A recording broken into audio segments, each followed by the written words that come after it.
बच्चों कक्षा 10th की सामाजिक विज्ञान की पुस्तक भारत और समकालीन विश्व भाग 2 का अध्ययन कर रहे हैं और इसमें हमारा तीसरा अध्याय चल रहा है भूमंडलीकृत विश्व का बनना। और इसमें आज का हमारा विषय रहेगा भारतीय व्यापार, उपनिवेशवाद और वैश्विक व्यवस्था। तो बच्चों देखिए, हम भारतीय व्यापार से प्रारंभ करते हैं। प्राचीन काल से ही भारत के अंदर पैदा होने वाली जो महीन कपास थी, उस कपास को यूरोपीय देशों के अंदर यहां से खूब ज्यादा मात्रा में निर्यात किया जाता था, भेजा जाता था। प्राचीन काल से ही भारत में पैदा होने वाली महीन कपास का यूरोपीय देशों को निर्यात किया जाता था। तो इसलिए वहां के जो उद्योगपति थे, उन्होंने सरकार पर इस बात का दबाव डाला कि ये जो कपास का निर्यात है, महीन कपास का, इस निर्यात पर पाबंदी लगा देनी चाहिए, जिससे कि यहाँ के जो उद्योग है, हमारे स्थानीय उद्योग, इनकी सुरक्षा हो सके, ये चल पाए।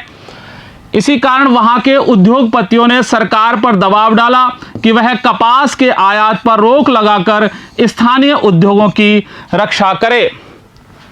और ब्रिटेन ने तो तुरंत ही आयातित पदार्थों पर सीमा शुल्क लगा दिया। और जैसे ये सीमा शुल्क लगाया तो भारत से जो यहां से कपास जाती थी, महीन कपास, उसका वहां पर आयात बहुत कम हो गया।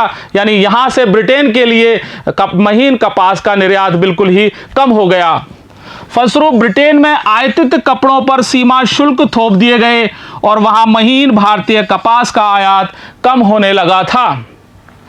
और इस सीमा शुल्क के कारण जो ब्रिटेन के जो बाजार थे, वहां से भारतीय जो कपास था वो बेदखल हो चुका था और अब उसको दूसरे देशों में भी बहुत ज्यादा प्रतिस्पर्धा का सामना करना पड़ रहा था। सीमा शुल्क के कारण ब्रिटिश बाजार से बेदखल हो जाने के कारण भारतीय कपड़ों को दूसरे देशों में भी भारी प्रतिस्पर्धा का सामना करना पड़ा था। और इससे स्थिति यह हो गई कि जो भारतीय सूती कपड़े थे, उनका निर्यात दिनों दिन बहुत कम होता चला गया। यानी कि 1800 ईस्वी के अंदर जहां पर भारत से निर्यात होने वाले कपड़ों का, सूती कपड़ों का जो निर्यात का प्रतिशत 30% था, वो 1815 में पहुंचते पहुंचते 15% ही रह गया था। और 1870 तक पहुंचते पहुंचते तो केवल मात्र 3% पर ही आ गया था। इससे भारतीय सूती कपड़ों का निर्यात लगातार गिरता चला गया।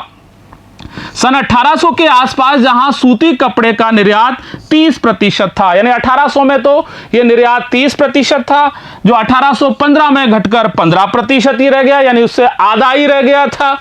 और यह अनुपात 1870 तक तो केवल 3% पर ही आ गया था, उतर करके 1800 ईस्वी में जो 30% था वो 1870 में 3% पर ही सूती कपड़े का निर्यात होने लगा था। यानी निर्यात बहुत कम होता चला गया था। देखिए, यहां पर एक ईस्ट इंडिया कंपनी हाउस का चित्र दिखाया गया है, लंदन में जो है। और इसी से पूरे विश्व के अंदर जो ईस्ट इंडिया कंपनी के और दूसरे ऑफिस थे अलग देशों में, उपनिवेशों के अंदर, उनका संचालन मुख्य रूप से यहीं से होता था। ईस्ट इंडिया कंपनी के दुनिया भर में चलने वाले कार्यों का केंद्र यहीं था, इसी से था। फिर भारत ने किन चीजों का निर्यात किया? अब जिस तेजी से यहाँ पे निर्मित पदार्थ थे, भारत में जिन पदार्थों का निर्माण किया जाता था, उनका जिस हिसाब से निर्यात कम होता जा रहा था, उसी हिसाब से यहाँ से कच्चे माल का निर्यात बढ़ता जा रहा था। यानी जो यहाँ पे निर्मित पदार्थ थे, उनका निर्यात तो कम हो रहा था और कच्चे माल की मांग बहुत ज्यादा विदेशों में बढ़ती जा रही थी। जिस तेजी से भारत में निर्मित चीजों का निर्यात घटता जा रहा था, उतनी ही तेजी से कच्चे मालों का निर्यात बढ़ता जा रहा था। और आप कच्चे कपास की बात ही देख लीजिए, 1812 से लेकर 1871 तक जाते जाते कच्चे कपास का निर्यात 5% से बढ़कर 35% पर पहुंच गया था। 1812 से 1871 के बीच कच्चे कपास का निर्यात 5% से बढ़कर 35% तक पहुंच गया था। और दूसरी चीजों की, हम किन किन चीजों के निर्यात की बात कर रहे हैं, तो एक तो हम कच्चे कपास के निर्यात की बात आई। उसके बाद में देखिए, कपड़ों को रंगने के लिए जो नील होती है, उस नील का भी यहां से बहुत कई दशकों तक बहुत ज्यादा मात्रा में निर्यात हो रहा था, बहुत धन उससे आता था। कपड़ों की रंगाई के लिए इस्तेमाल होने वाले नील का भी कई दशक तक बड़े पैमाने पर निर्यात होता रहा था। और 1820 के दशक के आते आते तो चीन को हम बहुत ज़्यादा मात्रा में अफीम की सप्लाई करने लगे थे, यानी अफीम का निर्यात करने लगे थे। 1820 के दशक से चीन को बड़ी मात्रा में अफीम का निर्यात किया जाता था। और कुछ समय तक तो स्थिति ये रही थी कि जो चीन के लिए अफीम भेजा जाता था उसकी मात्रा, यहां से जितनी भी चीज़ों का निर्यात किया जाता था उसमें सर्वाधिक मात्रा में अफीम की ही मात्रा थी। कुछ समय तक तो भारतीय निर्यात में अफीम का हिस्सा ही सर्वाधिक था। ब्रिटेन की सरकार यहाँ भारतीय किसानों से अफीम की खेती करवाती थी और वो बहुत ज़्यादा मात्रा में यहाँ अफीम की खेती होती थी और उस अफीम को चीन को वो निर्यात कर देती थी और उसके बदले में जो वहाँ से पैसा मिलता था उस पैसे से वो चीन से चाय और दूसरी बहुत सारी चीज़ें वो खरीद लेते थे, यानी यहाँ पर आयात करवाते थे। ब्रिटेन की सरकार भारत में अफीम की खेती करवाती थी और उसे चीन को निर्यात करके उससे जो पैसा मिलता था उसके बदले में चीन से चाय और दूसरे पदार्थों का आयात किया जाता था, यानी मुख्य रूप से यहां से अफीम जाती थी और उधर से चाय आती थी। ब्रिटेन का व्यापार अधिशेष 19वीं शताब्दी तक स्थिति ये थी कि जो 19वीं शताब्दी में, चूंकि 1800 और 1900 शताब्दी के बीच वाले जो समय था उस समय ब्रिटेन पूर्ण रूप से औद्योगिक क्रांति वहां पे आ चुकी थी और औद्योगिक प्रधान देश बन चुका था। बहुत सारी चीज़ों का वहां पर निर्माण होने लगा था और सभी देशों के अंदर उसके उद्योगों से बनने वाले सामान वहां से जाने लगे थे। तो 19वीं सदी में भारतीय बाजारों के अंदर ब्रिटिश औद्योगिक उत्पादों की मात्रा बहुत ज़्यादा आ गई थी, एक बाढ़ सी आ गई थी। 19वीं सदी में भारतीय बाजारों में ब्रिटिश औद्योगिक उत्पादों की बाढ़ सी आ गई थी और भारत से भी वहां पर ब्रिटेन को जो भेजे जा रही थी चीजें, तो उनमें एक तो खाद्यान्न और दूसरे जो कच्चे माल यहां से भेजे जाते थे उनमें भी काफी वृद्धि हो गई थी, यानी यहां से भी निर्यात ब्रिटेन के अंदर बहुत बढ़ चुका था पहले की अपेक्षा। किस किस चीज का? एक तो खाद्यान्नों का और एक कच्चे मालों का। भारत से ब्रिटेन को भेजे जाने वाले खाद्यान्न तथा कच्चे मालों के निर्यात में वृद्धि हुई थी, लेकिन ब्रिटेन से जो यहां पर माल आता था उसकी कीमत भारत से जो माल ब्रिटेन जाता था उसकी कीमत से बहुत ज्यादा होती थी, यानी ब्रिटेन वाले माल की कीमत बहुत ज्यादा होती थी।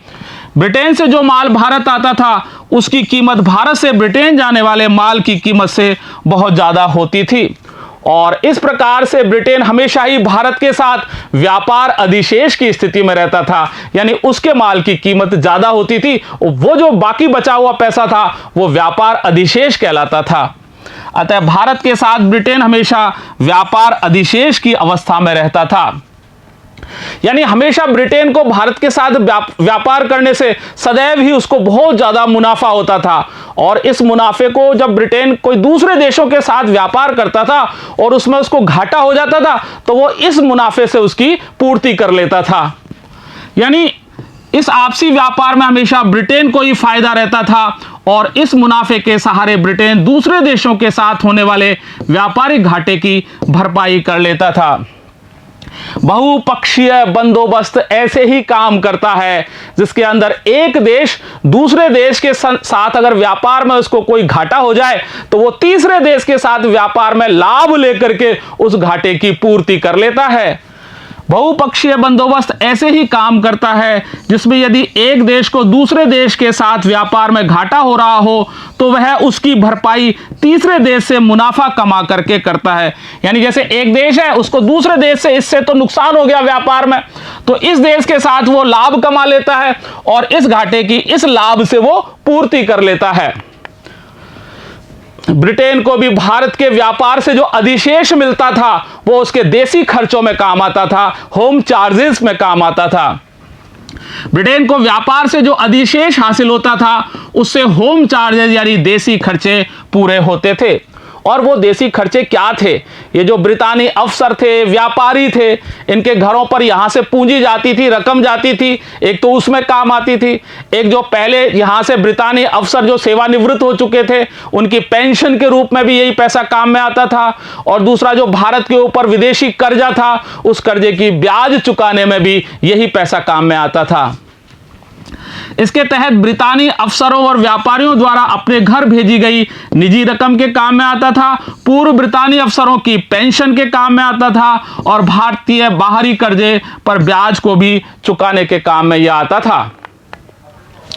अब देखिए, भारतीय व्यापार की अगर हम बात करें, 17वीं सदी के अंत में भारत को शेष विश्व से जोड़ने वाला व्यापारिक मार्ग, देखिए भारत का यहां से सूरत से ये जा रहा है बच्चों, ये एक रास्ता, ये समुद्री मार्ग है, यहां पर ये अफ्रीका की तरफ, और इधर से देखिए ये कट रहा है, एक मुंबई असम में जा रहा है और एक रास्ता यहां पर मोजाम्बिक में जा रहा है, और गोवा से भी एक सीधा रास्ता इस प्रकार से जा रहा है। ये रास्ता यहां से आकर के यहां भी मिलता है। ठीक इसी प्रकार से सूरत से ये गोवा होते हुए एक हिंद महासागर में से और इधर भी जा रहा है ये मछलीपट्टनम, यानी हमारे ही दक्षिणी जो पूर्वी हिस्सा है उसकी तरफ जा रहा है एक रास्ता, इधर हुगली से, और ये मलक्का जा रहा है रास्ता, इधर हिंद महासागर से रास्ता आवे के बाद में और ये बैटम में पहुंच रहा है, और ये मलक्का से ये कैंटन पे पहुंच रहा है।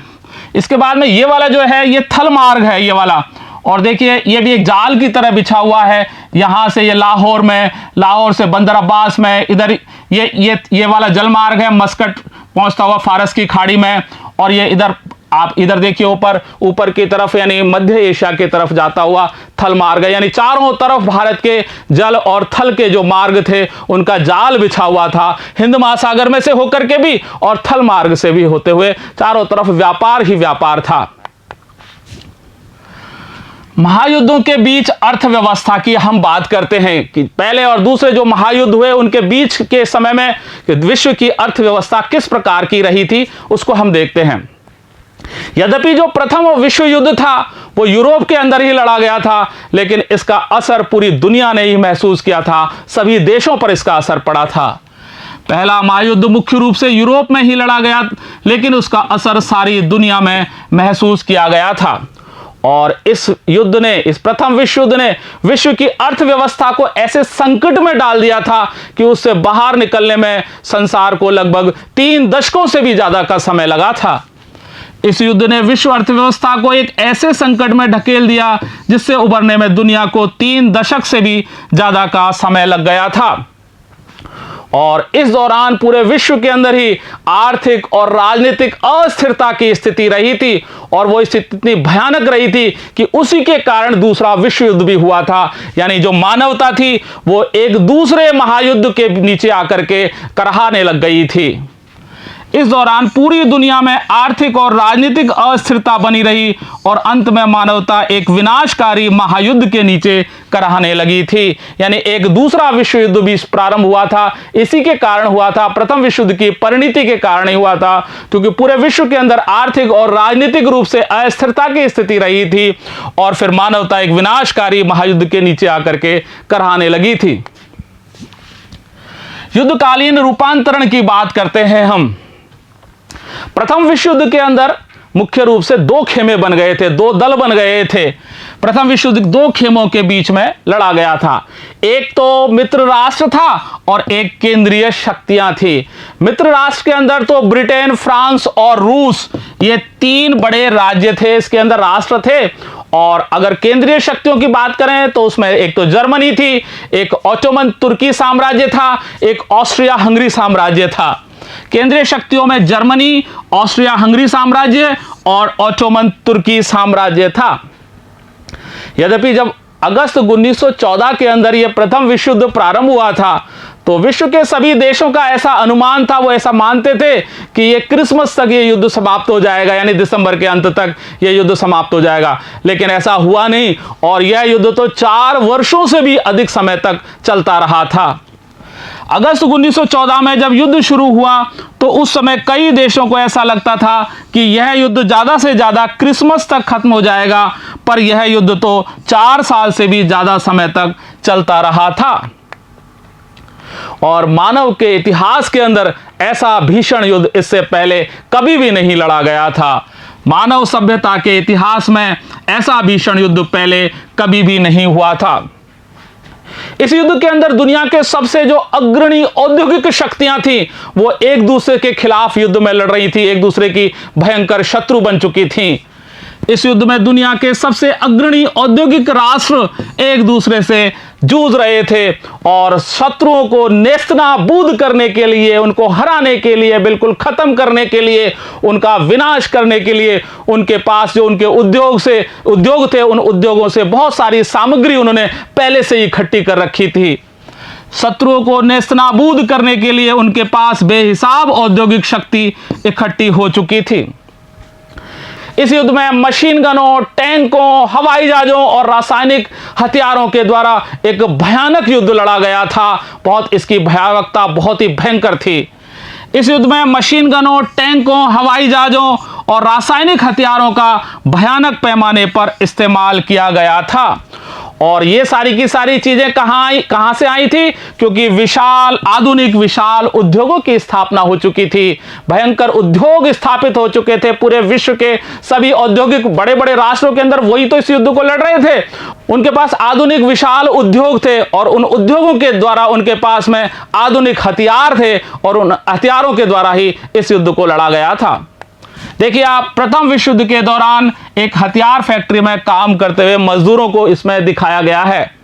युद्ध की जरूरतों को पूरा करने के लिए हथियारों के उत्पादन में तेजी से इजाफा हुआ था। हथियार बना रहे मजदूर प्रथम विश्व युद्ध के दौरान, जिससे ज्यादा से ज्यादा मात्रा में इनका उपयोग किया जा सके।